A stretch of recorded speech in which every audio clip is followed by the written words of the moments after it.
एकनाथ शिंदेंच्या सुरक्षेचा प्रश्न आता पुन्हा एकदा ऐरणीवर आलाय। एकनाथ शिंदेंच्या आगमनावेळी अनधिकृतपणे ड्रोन फ्लाय करणाऱ्याला पकडण्यासाठी पोलिसांची प्रचंड तारांबळ उडाली आहे। ड्रोन उडवणाऱ्याला पोलिसांनी ताब्यातही घेतलंय। ड्रोन उडवणाऱ्याची पोलीस अधीक्षकांकडून एकनाथ शिंदेंनी माहितीही घेतली आहे। अनधिकृतपणे ड्रोन उडवणाऱ्या इसमा संदर्भात एकनाथ शिंदेंनी माहिती जाणून घेतली, मात्र त्यामुळे सुरक्षेचा प्रश्न ऐरणीवर आलाय।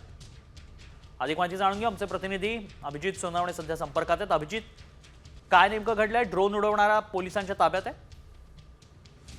तन्मय, उपमुख्यमंत्री एकनाथ शिंदे आज नाशिकच्या दौऱ्यावर आहे। काही वेळापूर्वी त्यांचं त्र्यंबकेश्वर तालुक्यातल्या हिवाळीजवळ हर्सुलमध्ये हेलिपॅडवर आगमन झालेलं आहे आणि त्याच ठिकाणी ही घटना घडलेली आहे।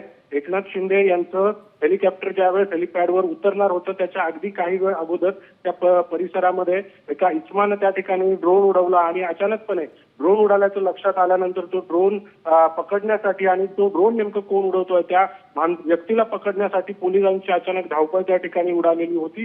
पोलिसांनी आता त्या ड्रोन उडवल्याला ताब्यात घेतलेला आहे। अगदी उपमुख्यमंत्री एकनाथ शिंदे यांनी देखील या सगळ्या संदर्भामध्ये पोलिसांकडून माहिती जाणून घेतलेली आहे।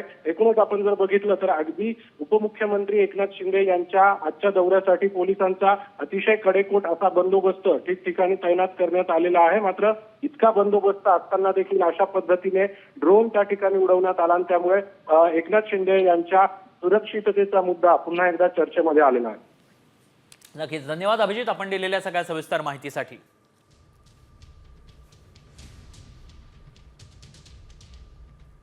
ताबे में लिया है, अभी पुलिस उसकी जांच करेगी, तफ्तीश करेगी, उसके बाद पता चलेगा। अभी मैं तो अभी कुछ बोल नहीं सकता हूँ सर। पर सुरक्षा होने के बाद भैया यहाँ पर एसपी खुद है, सुरक्षा मोटी सुरक्षा उन्होंने वो ड्रोन को ताबे में लिया है।